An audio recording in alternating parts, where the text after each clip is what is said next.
Good morning, everybody. We don't normally do this, but I'm actually going to be introducing our MC today, Dr. Will Judy. I wanted to take a moment and announce that last weekend was the American Atheist Conference, and he is the 2022 Activist of the Year Award winner. So give him a round of applause and welcome him up here as our MC for the day.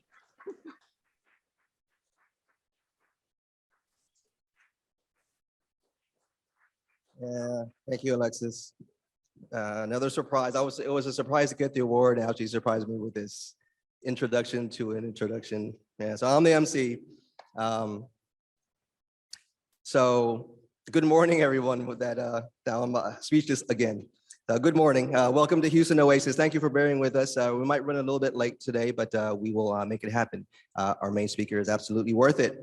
So we are a community of compassion and reason. We're an alternative to faith-based communities. And we have 5 core values, including reality is known through reason, which is on my t-shirt. So again, my name is Will. It's my pleasure to be your MC today. So today we have a terrific lineup. We usually have some terrific speakers, but this is kind of the highlight of this year.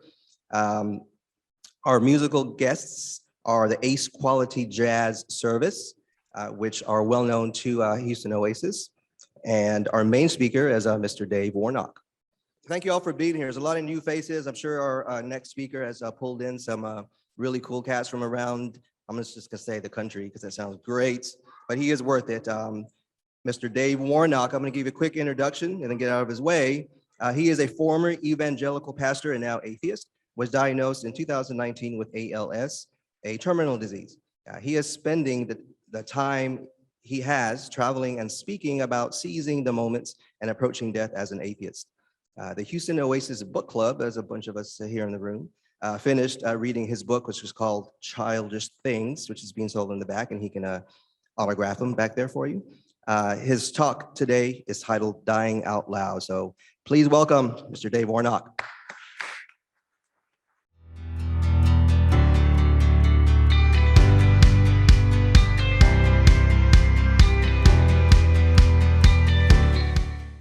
Hello, Houston. Glad to be back. You know that I noticed there were some people dancing, and see, jazz leads to dancing, and as we know, that's a sin. And there's an old joke that I think it was in the Baptist circles. Do you know why they don't want teenagers having premarital sex? Because it could lead to dancing.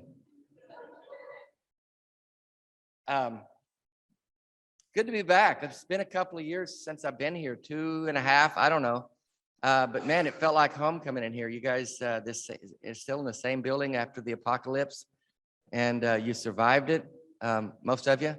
I guess if I don't see a face here that they didn't, but no, it's good to be back. I'm going to read a little bit from my book, Childish Things.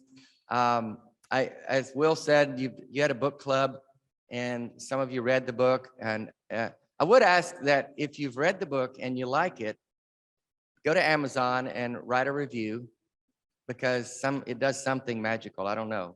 If you didn't like it, I think you have to question everything about your life. But somehow the Amazon reviews push it into different algorithms, and I've got it listed as biographies of religious figures, one category. And so what I've found is, as it's gotten more traction and more sales, it's some of the, it has other books you might like, and there's a lot of religious biographies and memoirs on there. So I'm hoping some of these people find mine and think, oh, this looks like a nice religious biography. Oh boy. I'm trying to reach the lost, people. Come on. So I'm going to read a few excerpts from Childish Things. Just to give you a little backstory on me, if you don't know me, I know Will gave a little biography there, but I was an evangelical charismatic Christian for about 37 years. That's a long time. The bulk of my adult life, I was a pastor for many of those years, on staff at 3 or 4 different churches. Not 3 or 4, 3. I'm looking for my water now. Here we go. No, thank you though. I've got a straw. I've got to do this whole thing here. Watch. Where I bend way down. Excuse me. It's the ALS, people. And I have to get water because the ALS dries my throat out, among other things. You'll notice that I don't have much function in my arms. And for those of you that have met my partner, Bevan, who's filming right here in the front, I want you to know that the black eye she has nothing to do with me because she's a runner and she tripped and fell and hit her face. So, but she says, I get these weird looks, so let them know. But if you know me, I don't have any strength in my arms. I can't raise my arm up this high. There's no way I could do anything to anyone. So just FYI. And I wouldn't if I could, but nonetheless. So I have ALS, as Will mentioned. I've had it for a little over, I've been diagnosed for a little over 3 years. It is gradually taking away my functionality, the strength in my arms and legs. I could still walk. My arms are fading pretty badly. But when I got diagnosed a little over 3 years ago, and I'll read about that a little bit here in a minute, but I didn't know how long I had. So I got busy doing the stuff that's important to me, and that's how the Dying Out Loud work began. And that's what I started doing, is traveling and speaking to groups like this and going on podcasts. A lot of you have seen me on YouTube shows and things like that you've told me. And so that's become very important to me to spend the time I have left doing what I feel like is important in terms of calling out the dangers of fundamentalist religion and calling people to live their best life and grab the moments, because this is the one life we know we have. One of the shirt that I've got on, which is in our merch online, says this: you have 2 lives. The second begins when you realize you only have one. And that happened for me when I left Christianity, not when I got diagnosed with ALS. When you leave evangelicalism, you realize that there is no eternal life. There is no afterlife. This is it. This is the shot we have, and we have to make the most of it. And so my book, Childish Things, is referencing a scripture. Who knows? This is Bible study time. Who knows what scripture this comes from? Anybody? Take a stab. No? Yes. Yes. Give him a sticker. Yeah. In 1 Corinthians, or 1 Corinthians, as the former guy calls it. 1 Corinthians 13, when I was a child, I spoke as a child, I understood as a child, and I thought as a child. When I became a man, I put away childish things. So the title of my book is kind of a play on that. I'm not sure how that's how Paul intended it. But it's me realizing that fundamentalist thinking is childish. It's not childlike. Childlike wonder is a good thing. Childish is immature. And so waking up from that was me putting away that fundamentalist ideology and realizing that the world works as it would if there were no God, realizing that logic and reason are enough to help us understand what we need to understand. And the things we don't understand, it's okay to say, I don't know. We don't have to make up answers to satisfy our curiosity. I'm going to read a couple of excerpts. I'm time blind when I get up here, Will. So wave at me if I'm running out of time, and I'll ignore you and keep talking. But I do want to leave a couple of minutes at the end for Q&A. If anybody has questions about things you've read in the book or things I'm talking about or the Dying Out Loud work, anything, doesn't matter.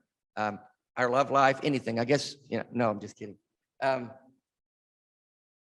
going to read a little bit from early on, an excerpt from this kind of explains what was beginning to happen in my mind as an impressionable 17-year-old without a lot of direction in terms of where my life was going. So before they do that, I'm going to take another sip from this cup because I know y'all love that. Chuck was home from college for the weekend. Well, home such as it was, a cabin with no running water. Hang on, I'll get it. And a wood stove that made all my clothes smell like smoke. I was living in Northwest Arkansas with my grandmother and uncle, because my parents had moved to DC, which you'd know if you read the book. And I was finishing my senior year of high school, but it was really backwoods and just reeked of poverty, if you will. None of my friends ever said anything about the smell, but I was sure they smelled it and wondered where in the hell I lived. Of course, I had never invited any of them home. Not only was it a full 13 miles from town, it was, well, a cabin. And then there were Mimi and Tom. Any image of a backwoods Arkansas hillbilly doesn't come close to describing them. Mimi was large and loud and was missing several teeth. And Tom was, well, if not intellectually disabled, definitely slow. There was no way I was having my friends come anywhere near this place. 17-year-old boys can be embarrassed about such things. That weekend, Chuck slept over across the one room that constituted the totality of the cabin on a small couch. It was late that first night. So, how are the women at college, man? I ventured into the dark. This is PG-13 or maybe R, so I saw the kids back there. Oh well, it's literature. I guess I was expecting wild tales of wild sexual escapades and drunken parties.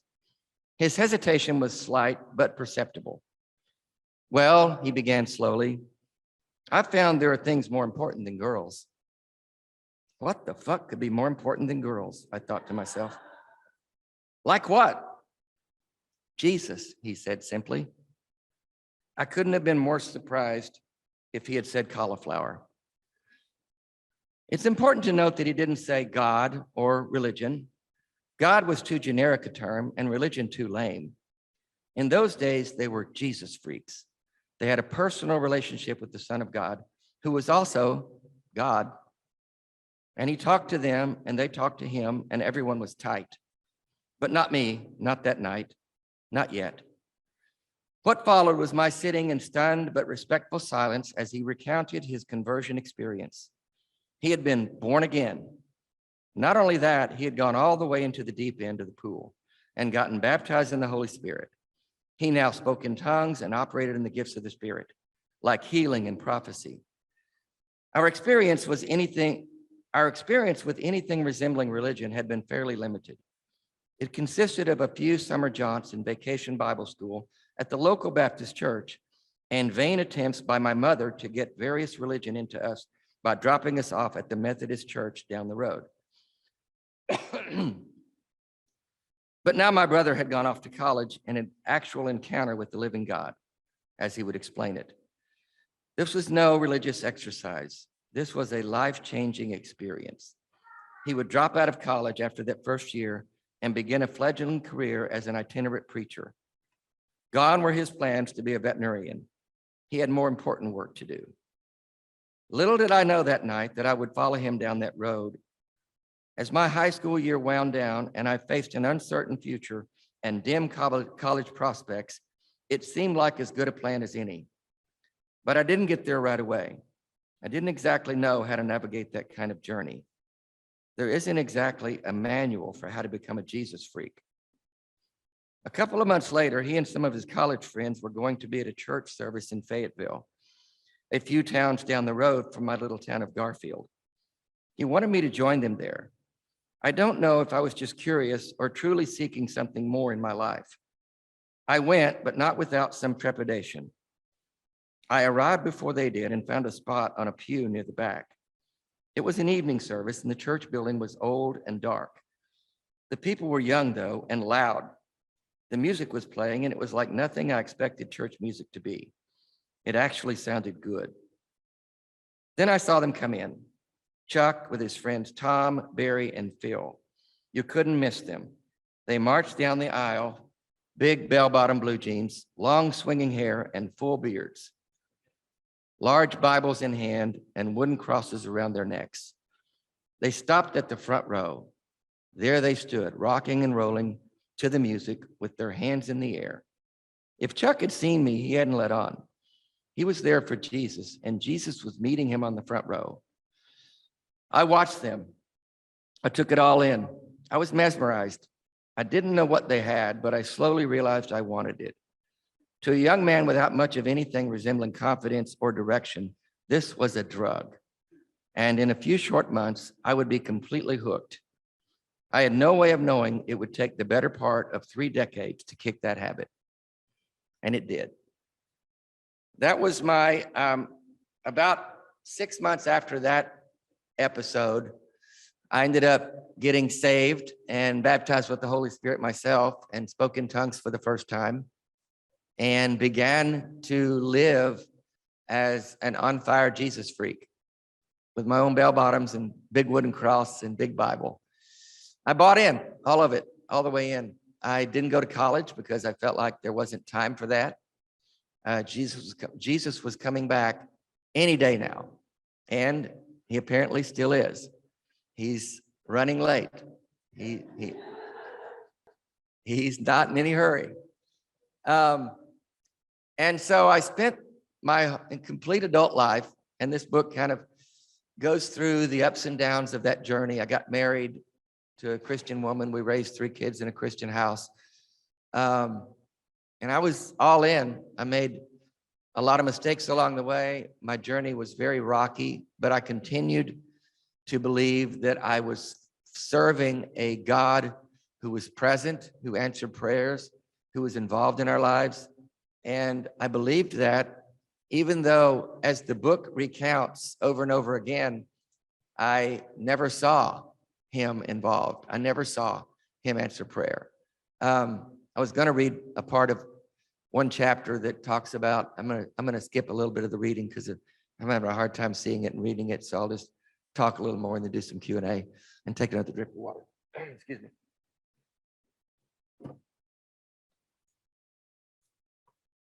The water's good.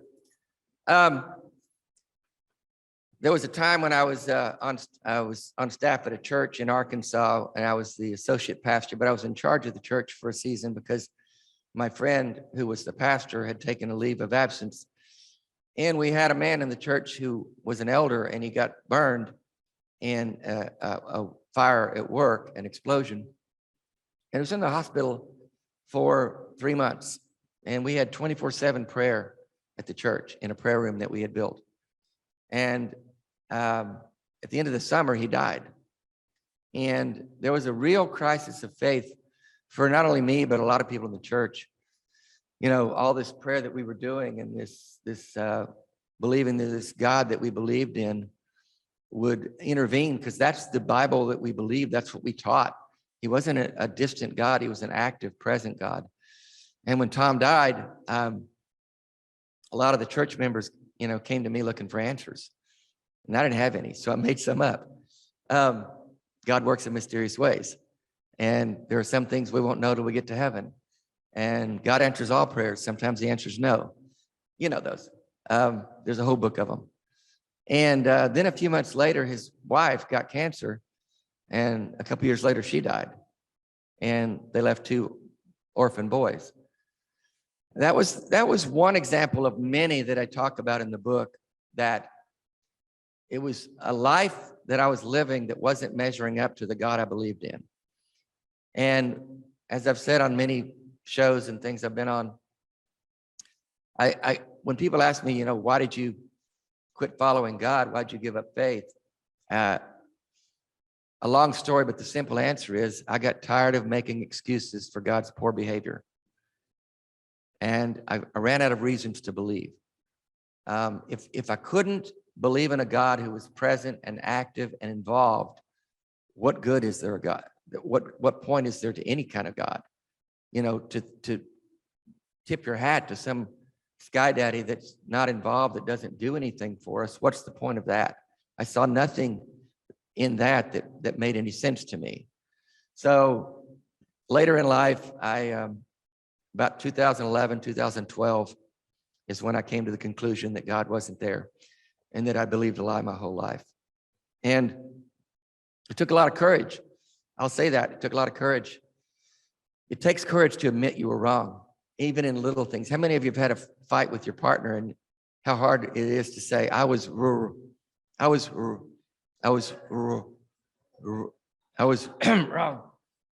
You know, it's not easy. And then to have to admit that you lived 37 years believing something that was wrong. It makes you feel kind of stupid, but I'm not a stupid person. And I know that. And I like what Seth Andrews said it. He says, I didn't become smarter when I quit believing in God. I'm the same IQ as I was, but there's a lot of cognitive dissonance and there's a lot of excuse making. And you know, how many of you, by the way, were former believers that are now atheists? So about 30, 40%. It can make you feel a little disoriented. Like, what the fuck? What's wrong with me? But there's nothing wrong with me. It's just, I got caught up in something that was bigger than me, that gave me something to believe in, something to adhere to, and it captured my life until it didn't. And so this book is the culmination of that journey, my exit out of it, the drama that ensued. I lost relationship with my 2 daughters. That's all detailed in there. I have some relationship back with one of them, by the way, which I don't understand, but she's decided to come around. My son and his wife quit believing a few years ago as well. And so while they don't claim the term atheist, they don't believe there's a God that's active and involved, which that's kind of what an atheist is, but you know, I don't want to tell them that. A lot of people still have a hard time with that word, which, as we were talking with the group last night, we really need to work on that. It's not a bad word. It's just your response to the God question. That's all it is. If you don't believe in a God, you're an atheist. Embrace it. I mean, you don't have to announce it on the public square, but I think we need to get more and more comfortable with it.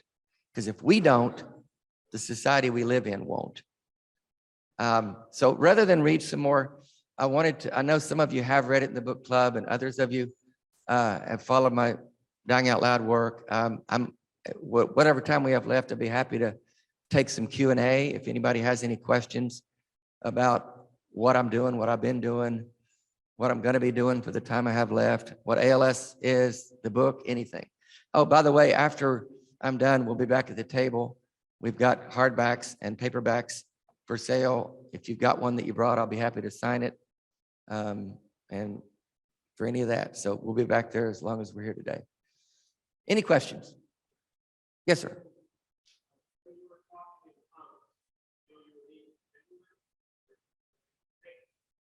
No, I believed it was genuine. I believed it was a heavenly prayer language. If you didn't hear it, he asked if when I was speaking in tongues, did I believe I was being genuine or did I think I was faking it? No, I believed every part of my journey was genuine. I believed that it was God giving me a spiritual gift so that I could communicate with him in a heavenly language. I could still do it today. So it's nothing more than a learned behavior. I just train my mouth to say gibberish, which is what it is. It's pretty weird. I'm embarrassed about it, honestly. But I was sincere in everything. There was no part of my faith walk that was phony to me. I liken it to what Maya Angelou said. Do the best you can do until you know better. And then when you know better, do better. I was doing the best I could do. And now I believe I've learned better and now I'm doing better. Who else? Back in the back. Oh, we got him coming up now. Good morning. Yes. Thank you for your presentation. There's a lot of disclaimers in this question that I'm going to ask because I don't want anybody in here, you or anybody in here, to take what I'm about to ask the wrong way. On my own personal journey, and I want to emphasize my own personal journey, I do identify as a person of faith. I do believe in a God, although it's a very liberal, very progressive, pro-evolution, pro-LGBTQ, pro-same-sex marriage, pro-Roe v. Wade Episcopalian. And I'm a strong believer in separation of church and state. I do not try to impose that upon anybody. But I think one of the things for me why I do believe in a God is the concept of life after death. I find the concept of everything going blank when I die, my memories, everything, to be frightening. And that doesn't mean that I'm on a better path than anybody. I don't believe that. I believe this is my own journey, but I'm just curious, just want to get your thoughts. How do you wrestle with the fact that when you do pass away, all your memories, everything's going to go blank? It's like a blank void. How do you, I mean, how do you rectify that? I'm just curious. And there's no right or wrong way. And I'm just curious. Sure. Yeah, I get asked that a lot, actually. I know it's discomforting for some to think that it will just end and there will be nothing behind that. That's why you should write a book, because then there's this behind that. See, you leave this and thousands of hours of talking on podcasts and YouTube shows. But the fact that it may be discomforting to some, to me, is not sufficient enough reason to create a story that may or may not be true about what happens after we die, so that I'll feel better. And I'm not saying that's what you're doing, but I'm saying that's what religion, I think, does, is to create a story that makes me feel better about whatever I don't understand, which I think most of us would have to admit that we don't know or understand what's after death. So oftentimes we create a scenario which makes me feel good that I'm going to get to see my grandmother again, or my spouse, or whoever was most precious to us. And that doesn't make it true. To wish for something doesn't make it true. I only want to believe as many true things as I can and not believe as many false things as I can. So as far as what's after death, I have no idea, but I'm okay with it because I liken it to what my life was like before I was born. Nothing. I wasn't aware of anything, and that was okay. And so my goal is to live as much of this life as I can, to grab as many moments as I can, to squeeze every drop out I can. And then when I breathe my last, know that I've done my best. I left nothing on the table. And you guys who are left behind, it sucks to be you, because that's the hard part, is the people that you leave behind. Me, I'm gonna go to sleep, however that ends, and I'm not gonna wake up. But I'm not gonna be aware that I didn't wake up. I won't be going, oh my God, I'm dead. This sucks. I'm not gonna have any awareness of anything. That's my understanding of it, and that's okay. So I've always said a lot with Dying Out Loud work that one of the dangers of focusing on the afterlife is that it by default minimizes this life. And you don't get as much out of this life as you could and should if you weren't thinking about what's after this life. So if we come to terms with the fact that this is all there is, there ain't nothing after it, then I'm going to get about living the best I can here more fully. And that's kind of how I approach that. But thank you for the question. Dave, over here to your right. Yeah, waving. Gotcha. We're one more question, then one more question, then we're going to have a coffee break, and then actually we'll have another short Q&A after the coffee break as well. I'm fine. Because people are getting kind of Sure. thirsty. So we have a question I'm back here all week. Tip your servers. Do you consider beliefs chosen or consequential? Consequential. You can't choose what you want to believe. I don't think. I can't imagine. I mean, try to believe in Santa Claus again. Try to believe that Putin's not an idiot. Sorry. You form your beliefs based upon your experiences and your conclusions that you draw from those experiences. My kids, when they shunned me, my daughters, did so because they said, Dad, you need to repent and return to God. And I said, I can't. I don't know how to do that. It's like asking me to grow an arm out of my forehead. I can't make that happen. And I can't choose what I want to believe in.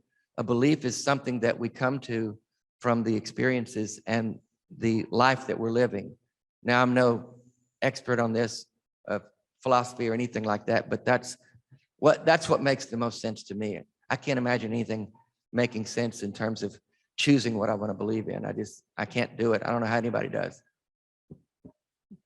Okay. This will be our final question. Okay.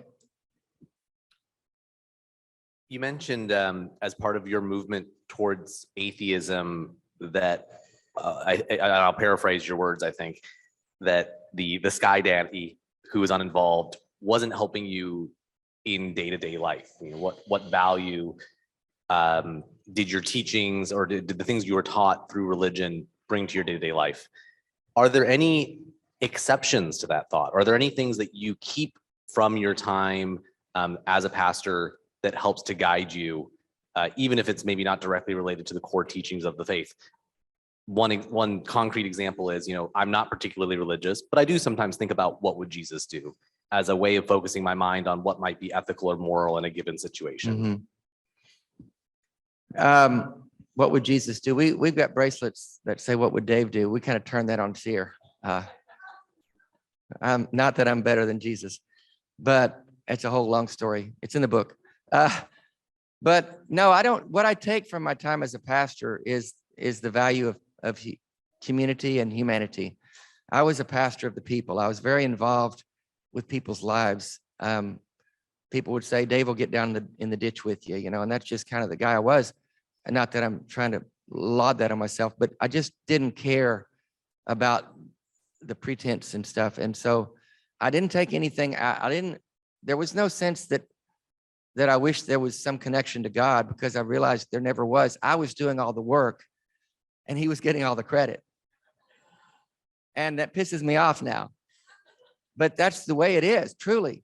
The pastors are out there beating their heads against the wall, trying to make something happen and trying to help people. I mean, the genuinely good ones, not the charlatans, but the good men and good women who are genuinely trying to serve flocks of people. They're doing all the work and God's getting all the credit. And that's just horrible. What you've got here is essentially a church without God. And that's as it should be, because you're doing the work, you're connecting to the people, you're forming the community, you're giving a place for people to gather and to find value in this kind of thing. And that's all I took from my time at church, was that. And there's no God needed for that. One of the questions I'll start with that someone asked at the back table is there's a part in my book when I start talking about different books I started reading when I was questioning my faith, and I would go to the library and check out different books. I talk about this in the book, but I was checking out some books by Bart Ehrman, who's a well-known atheist who was a evangelical and got his master's and doctorate in religious studies and studied his way right out of the faith, basically, which happens a lot. Because the more you learn, you realize this shit doesn't add up. And the librarian literally said to me, I was checking the books out, I had a stack of them on the desk. She said, "Do you really want to check these out? He's an atheist." And that pissed me right off. I said, "Yep, and I'll be back for more." And a book by Frank Schaeffer. I actually just had Frank on my show. We have a Monday night live stream YouTube show called That GD Show, where we have guests and take calls and things like that. If some of you have seen it, you told me. But Frank was from evangelical royalty in the 70s and 80s, Edith and Francis Schaeffer. And Frank deconverted his faith and is pretty much now an atheist who prays, he says. I don't know what that's about. But anyway, I read his book, Crazy for God, which kind of gave me permission to question my own faith. And then a real pivotal book for me, as I was almost all the way, I was close to being out of faith, but I read a book by Rob Bell called Love Wins. And he was an evangelical pastor in Michigan who really started breaking down the whole concept of hell. And his premise in that book was that a God who really loves his people would never send them to hell, no matter what. And he wasn't wrong. And I realized that, okay, I let go of hell. And then that was I call it a gateway book for me, in that, you start letting go of certain theological points in the faith, and pretty soon you don't have much left to believe in. And so when I let go of hell, I realized I had to let go of heaven, because the Bible talks about them simultaneously. And you can't just pick and choose what you want to believe in, although they do. So those were some of the books. But yeah, I started reading the wrong stuff. That'll get you in trouble. All right, other questions? So as someone who spoke in tongues, how did you decide what to say? I'm sorry? As someone who previously spoke in tongues, how did you figure out what to say? How do I figure out what to say? You just let the Spirit lead you, man. Shan da da da. Yeah. No, it was weird. I don't even, I mean, like I said, I could do it today. I won't. For $20, I'll do it privately. I'm like a trained monkey. But no, I just believed that God was speaking, and I would just start uttering syllables that made absolutely no sense. And I believed that God was giving me a prayer language that was, well, you'd have 100 people in the room speaking their own private prayer language. And God was hearing every one of those words. Yeah, he was.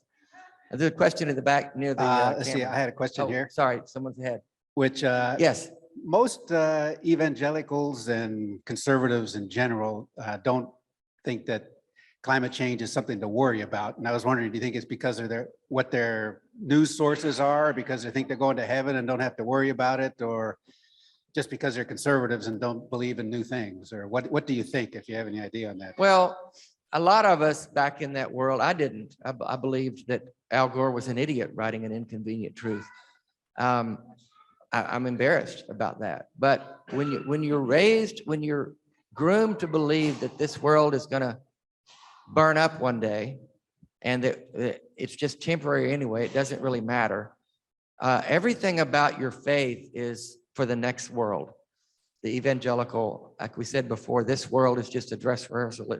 Nothing really matters. It's all going to burn anyway. We're all going to be in heaven, or God's going to create a new heaven, a new earth, or something. It's all quite unclear if you're looking at the Bible in terms of what heaven is. Yeah, you don't really care about this world. Plus, you're also trained to distrust science categorically. Science is the enemy, because the reality is science continues to disprove the Bible. Science continues to waylay religion at every step of the turn. So evangelicals are trained to scoff at science. I mean, if evolution's true, then there's no original sin. If there's no original sin, you're not born in sin. If you're not born in sin, you have no need of a savior. The whole thing falls apart. That's why they fight evolution tooth and nail, and every other scientific advancement. You know, the idea is to keep you stupid and ignorant and dependent on God. Childish, if you will. Yes, next. I have a question. Yes. So you've described your deconstruction process had a lot to do with the person that had passed away from the burns and the prayer that went into it, and seeing how God was someone you had to make excuses for, in addition to all the books you were starting to read. During that whole deconstruction process, and at the end, when you came to the conclusion that there is no God, and that you had, I guess, essentially wasted 37 years of your life with this belief, how did you work through that distress of your whole life, like reshifting in front of you? I'm just curious, as someone who has gone through that, I'm curious how you went through that. Bourbon and cigars. No, truly, it was a dark time. It was a very dark time for me. My wife remained a believer and kind of doubled down. So here I was, my whole identity was completely scrambled. I didn't know anyone in the world who could identify with this. None of my friends, they were all still in the Christian bubble. My family was in the Christian bubble. I was completely alone, very disoriented, and quite depressed about where does my life go now. I was in my mid-50s at the time, and looking at the tail end of my life, living with a woman who continued to believe in things that I was growing more and more concerned about in terms of the trauma that they induced and the damage that religion was doing. And then Trump happened in 2016, and that was just like the dystopian tip of the iceberg and the final straw and all those. And I just thought, this is unsustainable. And it took me 4 or 5 years to find my footing, find people to find my community, to find like-minded people. I found the first few of them through the Clergy Project. Got to talk with Dan Barker and some others, and realized there were others out there like this that had been through the exact same thing. And once you find that, you realize you're not crazy. You realize you're not alone. And then I just began seeking out those relationships. And they're some of the best friends I have now to this day are people that I found in some of the darkest times of my life. And then, so I finally got my footing, ended that marriage, got out, began to live just the best years of my life. And then I got this disease. And so I thought, okay, I said, okay, God, I was just kidding about that atheism thing. Let's talk. Me and you, bro. But no, it was a dark time. And I know a lot of people have experienced that. I was in a pretty severe depression for a couple of years because I really didn't know where this life would go and how I could move forward. I'm a social person. And to have all of that crushed, to lose my daughters, I was really in a bad place. Never was suicidal, but I just really didn't have, there were days where I just thought, what's the point? Why am I doing this?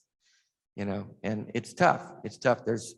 I love to direct people toward recovering from religion because they have great resources there to help people through those times.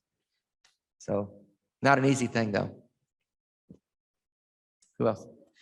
This is going to be our final question. Okay. It's a lot of pressure. Yeah. Make it a good one. No yeah. pressure. So Dave, and in my opinion, a lot of religions make science and atheism out to be like, a demon or the devil, right? Or tools of the devil. Do you think converts such as yourself are like the best option for converting other religious people? I had a hard time understanding what you said. Maybe pull the mic back. Say that again. Just the question part. I didn't catch it. Do you believe that converts such as yourself have a higher chance of success of converting religious people, or those who maybe are on the fence of people like myself converting religious people to unbelief? Yeah, to have a better chance than atheists, or say. Well, I am an atheist. You're talking about someone who once was in the faith. Yes. Gotcha. Well, to answer the question you didn't ask, I don't really try to convert people. I'm not an atheist evangelist. If I do talk, if what I say does help someone come to their own conclusions about their faith, then I'm fine with that. I do believe religion is harmful for the most part. I do believe the world will be better without it. So I do talk openly about the dangers of it and my experience with it and what I think would be a better world. And if that helps someone come to a conclusion, and I guess to answer your question, it probably does help them to process it, knowing that I was on that side of the fence, that I do have an understanding of how that world works. And I'm not just a lifelong atheist who thinks Christians are stupid. That's one of the things that's done damage, I think, in the atheist community is some atheists really are arrogant in the way that they treat Christians and the way they look down their nose at them. You stupid, ignorant people, how could you believe in this idiot story? Well, I did, and I'm not stupid. So quit talking to them like that. You're not doing any good. And so to have some compassion and empathy and understanding for what the indoctrination is helpful. Yeah, so they will probably listen to someone like me more. But I don't know. I think that's it. Thanks again. It's been a joy to be here. I'll be back there if anybody else needs a book. Thanks, Dave. You now have a family in Houston as well, and we'll be tuning in to his YouTube show on Mondays at 6 p.m. Central Time. Got a lot of really cool speakers, and yeah, it makes my heart smile to see you all here. I see some new faces. I see people from Houston Atheists. There's another group in Houston. Noah's wearing a Black Non-Believers t-shirt. I mean, this is wonderful. I love where this is going. And what would Dave do? This is exactly what Dave would do. So support him on the YouTubes. Tune in on Monday night, 6 p.m. And as the band gets ready for the final song, just let you know that just like Dave has guests, we are trying to bring in some great guest speakers for the rest of the year. So it's all volunteer. So if you find it in your hearts and minds, become a recurrent donor. There's a donation hat back there, or just grab someone on the board if you want to donate. All voluntary, but we do appreciate it. First of all, Dave's back there signing books for a little bit longer before I whisk him to lunch, which I'll make an announcement in just a bit. And Jacob's going to give a quick announcement about some Discord stuff. We have a lot of new faces here today, so if any of y'all are interested in staying connected with this community, we have a very active Discord server called the Oasis Network. If you have any interest, come talk to me or get one of these cards from back there at that table. There's going to be a lot of activity coming up in the next couple of months. Secular Week of Action starts at the end of next week, and we have a lot of activities to for you all to contribute if you wish. Food bank volunteering, voter registration tabling, that kind of thing. So stay tuned, both here in person, on the Facebooks, on the meetups. We have all the information. And then Richard wanted to say one thing about some cards. Yeah, if you look in the program, if you have one, there's a group of us that enjoy playing cards, whether it's bridge or spades or any other card game. And so contact me. The information's in the program here. My email is sciencelover@gmail.com. So it hasn't started yet, but if you're interested in learning how to play bridge, it could be, sometimes it'll be online, sometimes it'll be in person. Again, this hasn't started yet, but if you're interested, maybe for the future, it's a good way to socialize. So there you go. Thank you guys for coming. It really is a joy to see you all here every week. So I hope to see you again in the near future. Thanks, guys. Stay safe.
you.